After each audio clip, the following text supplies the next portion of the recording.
Assalamualaikum warahmatullahi wabarakatuh.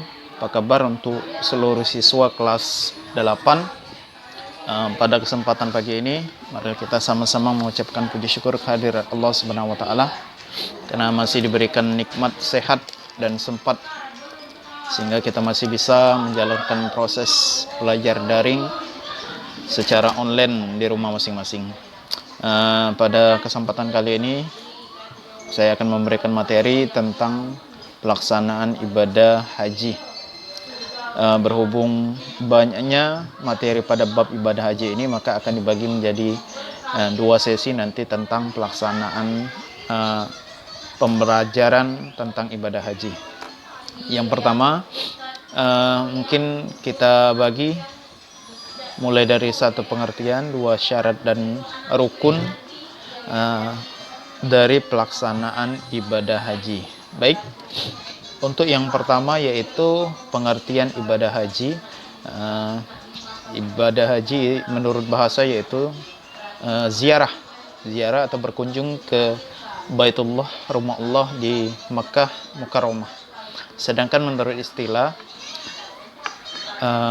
haji ialah melaksanakan berkunjung ke Baitullah guna melaksanakan beberapa ibadah dengan syarat dan rukun tertentu. Artinya bukan semata-mata ibadah hanya sholat saja, tapi melaksanakan ibadah-ibadah yang sudah ditentukan baik syarat maupun rukunnya dalam melaksanakan proses ibadah haji tersebut. Itu menurut istilah. Jadi yang selanjutnya yaitu tentang hukum dari pelaksanaan ibadah haji ke Baitullah. Apa sih hukumnya? Sesuai dalil Al-Quran di dalam surat Al-Imran ayat 97 mengatakan walillahi 'alan nasi hijjil baiti man istata'a ilaihi sabila. Dan di antara kewajiban manusia kepada Tuhannya yaitu melaksanakan ibadah haji ke Baitullah. Bagi siapa? Bagi siapa yang mampu melaksanakan perjalanan yang ke sana. Artinya bagi yang tidak mampu baik secara fisik maupun materi maka tidak diwajibkan oleh Allah. Tapi secara garis besar hukum dari pelaksanaan ibadah haji ini ialah fardu ain bagi setiap muslim 1 kali seumur hidup. Ingat, hanya 1 kali seumur hidup diwajibkan bagi muslim. Artinya ketika Anda sudah melaksanakan ibadah haji maka terlepaslah dari rukun Islam yang kelima. Untuk selanjutnya adalah sunnah yang sangat dianjurkan, diperbolehkan tapi bukan fardu ain lagi. Yang berikutnya yaitu syarat wajib dan syarat sah. Syarat sah dan syarat wajib bagi ibadah haji. Yang pertama yang menjadi syarat yaitu Islam, muslim, orang yang memeluk agama Islam. Artinya di luar dari Islam tidak diwajibkan untuk melaksanakan ibadah haji. Karena ibadah haji adalah ibadahnya umat muslim secara khusus. Yang kedua yaitu balik dan berakal. Balik dan berakal dalam artian seperti ini, dia sudah mampu membedakan mana yang baik, mana yang buruk, dan tidak dalam keadaan mabuk atau gila dan lain sebagainya. Yang ketiga yaitu merdeka, tidak dalam penguasaan orang lain. Kalau zaman dulu ada yang disebut dengan perbudakan. Itu di zaman Rasulullah ada yang namanya budak. Artinya ketika tidak ada izin dari orang yang memiliki budak tersebut, maka seorang budak itu tidak memenuhi syarat wajib untuk melaksanakan ibadah haji. Kalau zaman sekarang insya Allah tidak ada satupun budak yang tidak bisa melaksanakan ibadah haji. Dan yang keempat yaitu istita'ah atau mampu atau kuasa. Kuasa di sini mampu secara fisik, jasmani dan rohani maupun secara materi, harta. Karena untuk melaksanakan ibadah haji itu memerlukan biaya yang sangat besar dan fisik yang sangat baik. Istita'ah ini dibagi menjadi 5 macam, 5 ketentuan. Yang pertama istita'ah dalam hal materi. Ada biaya, ada keuangan baik untuk dirinya maupun keluarga yang akan dia tinggalkan selama proses ibadah haji tersebut. Yang kedua, sehat jasmani dan rohani. Sehat jasmani tetapi rohani tidak sehat maka tidak memenuhi kriteria istitoah.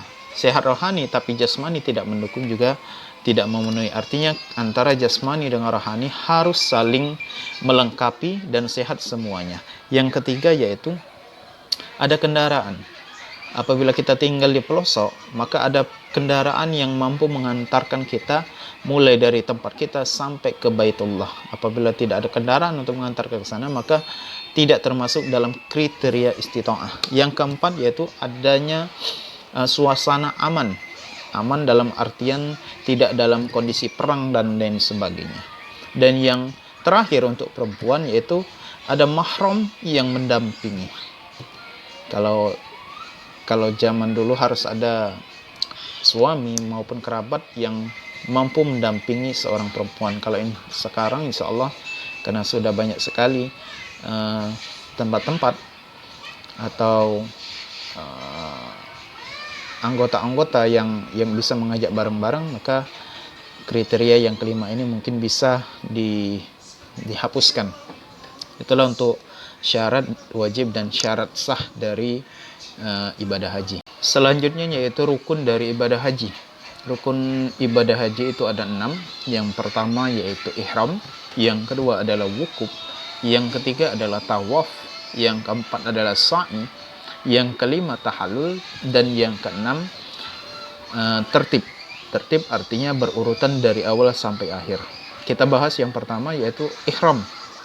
Ihram yaitu berniat untuk memulai seluruh rangkaian ibadah haji, dimulai dari mikot pertama kali ihram.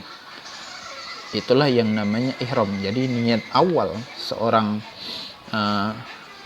orang untuk melaksanakan ibadah haji. Tanpa ihram maka tidak akan sah seluruh rangkaian ibadah yang dijalankan oleh umat muslim.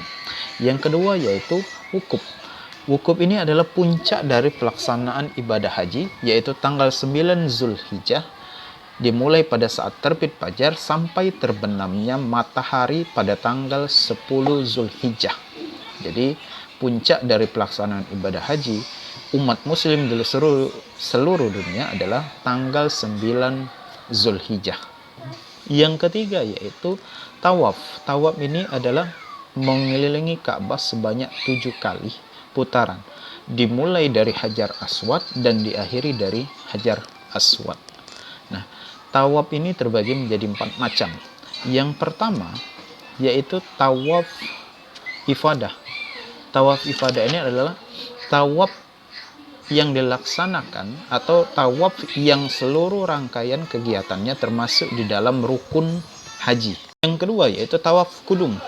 Tawaf kudum ini adalah tawaf yang dimulai ketika baru pertama datang ke kota Mekah. Artinya sebagai bentuk penghormatan kepada Ka'bah untuk memulai serangkaian ibadah haji. Ini yang namanya tawaf kudum.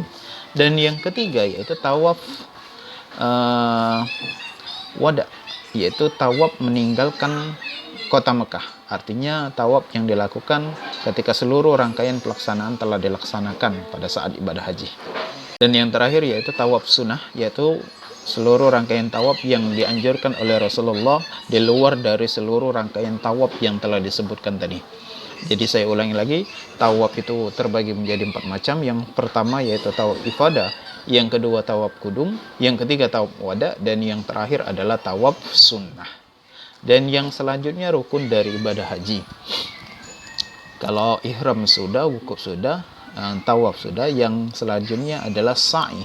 Sa'i artinya berlari-lari kecil di antara bukit Safa dan Marwah sebanyak 7 kali.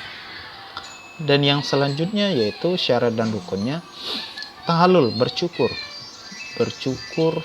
rambut. Dan yang keenam yaitu tertib. Untuk materi haji kita cukupkan sampai di sini dulu. Kita akan sambung pada sesi yang berikutnya. Itu saja saya akhiri dengan ucapan hamdalah. Wassalamualaikum warahmatullahi wabarakatuh.